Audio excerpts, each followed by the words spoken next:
tout au long de ces chantiers, que ce soit sur le nouveau réseau, mais aussi sur tous les chantiers du plan de mobilisation, des expertises intermédiaires permettent l'amélioration de la qualité environnementale des travaux, avec un suivi extrêmement vigilant et innovant.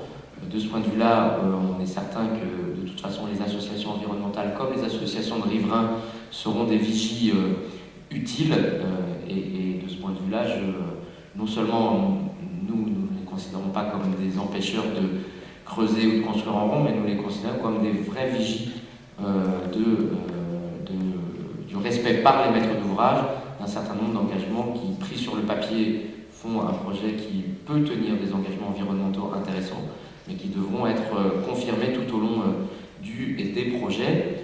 En dernière conclusion, je pense que j'aurais tenu à peu près mes 45 minutes. Oui, parfait. Bon, et donc en dernière conclusion, j'ajouterais que rarement on aura eu un projet aussi ambitieux, des projets aussi ambitieux en matière de transport, mais l'enjeu est à la hauteur, c'est-à-dire que si nous ne sommes pas capables de mener à bien à la fois les nouveaux projets pour 2030 et la remise en robustesse et en maillage plus intéressant du réseau existant, nous allons passer à côté du rendez-vous avec le report modal absolument nécessaire si nous voulons tenir les engagements tant en matière de dérèglement climatique qu'en matière de santé publique. La France est à deux doigts d'une condamnation lourde par la Commission européenne sur son non-respect des normes de pollution atmosphérique. Si nous voulons un jour être en état d'être capable de tenir, pour les Franciliens notamment, un minimum de respect des normes, tout bonnement de respirer un air respirable, et donc d'inverser la courbe qui aujourd'hui est plus qu'inquiétante en matière de santé publique, ça passe pas seulement par là, ça passe aussi par la dédiésélisation du parc, par toute une série de choses sur les motorisations, mais ça passe aussi par le fait de permettre aux gens en gros, tout notre discours et tout mon discours sur le fait de laisser sa voiture au garage ou de ne plus acheter de voiture n'est crédible que si on leur donne des possibilités réelles et efficaces de se déplacer en transport en commun. C'est 40 et quelques milliards d'euros que nous avons réussi à sécuriser, ce qui n'était pas gagné dans le contexte budgétaire que tout le monde connaît actuellement. C'est aussi cet enjeu-là que nous avons pour les 12 ou qui seront probablement plutôt 13 millions de franciliens à l'horizon 2030. Je vous remercie.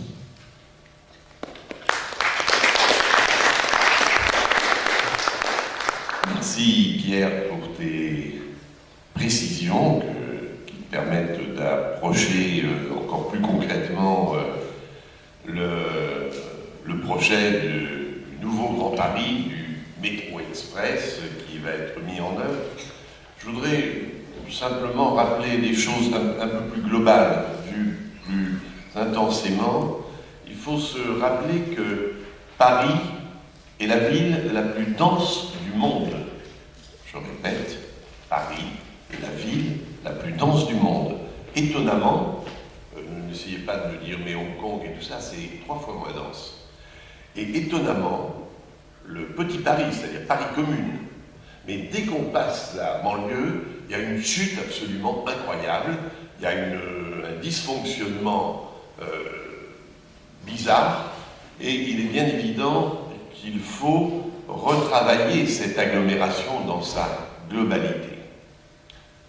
Le Grand Paris, le concept de Grand Paris, date des années 83, 84, 85, oh, ça datait d'avant, mais le Grand Paris moderne, j'entends, et qui va poser le problème des transports.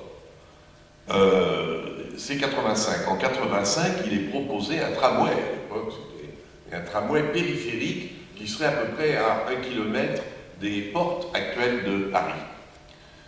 Je me rappelle très bien, pour être le porteur de ce projet, les sarcasmes de toutes les sociétés de transport. Je ne parle pas de la SNCF, je ne parle pas de la RATP, ça va de soi, mais du STIF de l'époque. Tout le monde disait, vous n'y pensez pas, c'est pas sérieux.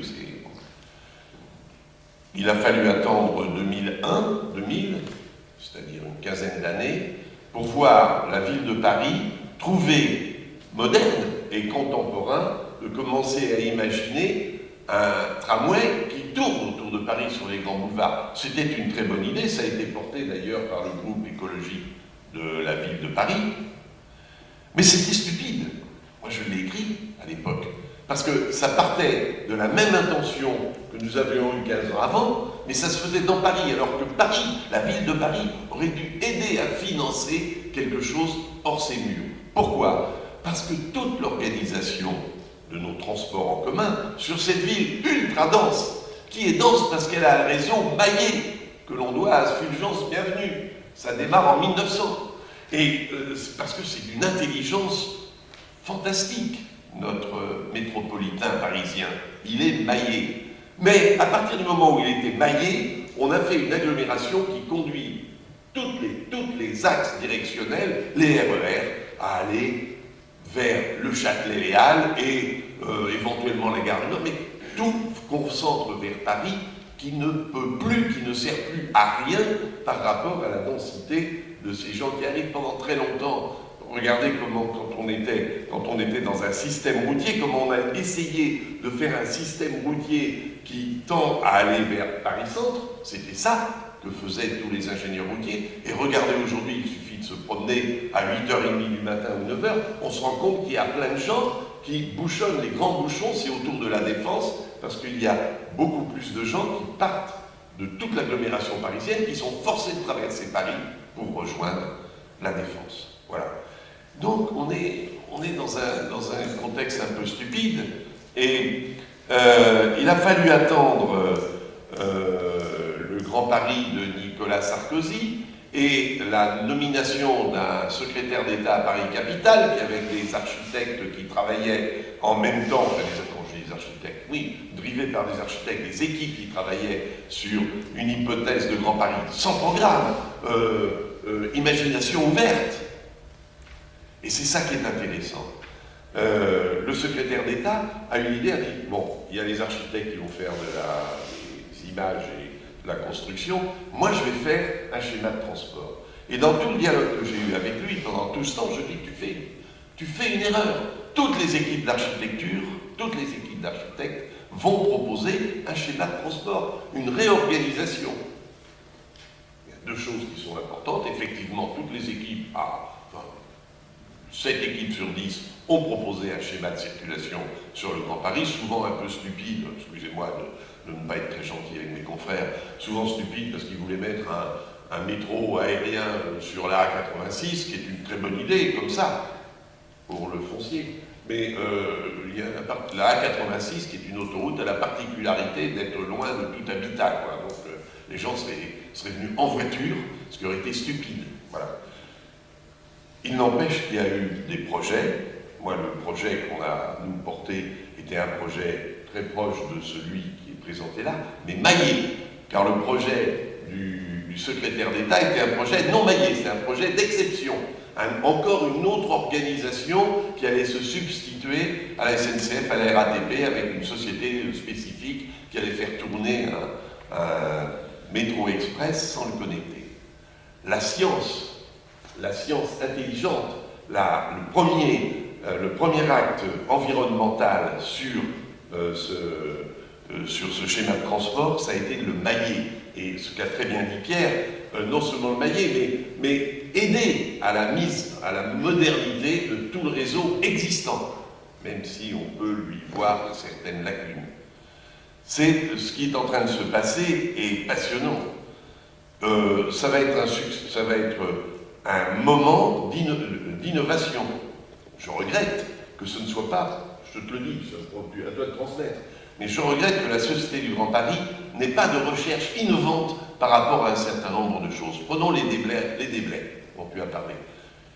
Un jour, étant appelé par une association dans le Val-de-Marne, les gens parlent des déblais. Alors il y avait la Société du Grand Paris qui est venue leur parler du nombre de camions, effectivement, qui allaient concentrer cette ville juive, qui allaient concentrer sur Villejuif et comment ils allaient traverser les quartiers. Et les gens étaient atterrés parce que ça va durer pendant 1 an, 2 ans, des camions tout le temps, avec la boue dans la rue.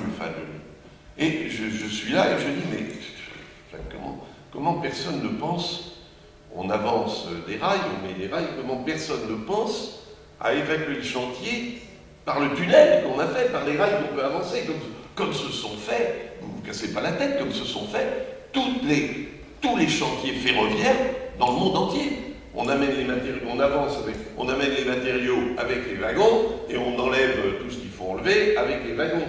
Chance, ça va jusqu'à la Seine, c'est tout bête. Et là, je me rappellerai, alors donc aussitôt les associations disent « Ah ouais, c'est formidable, donc ils revoient là ». Et ils m'ont dit, on en a parlé à ceux qui ont Paris, ils ont répondu « La RATP ne veut pas entendre parler de ça, parce que la ligne qui va être mise, elle est clean, et bien évidemment, il n'est pas question qu'il y ait des gravats qui puissent... » Mais dans quel monde sommes-nous? Les gens font un objet qui va parfait, propre, clean, pour dégueulasser toutes les villes.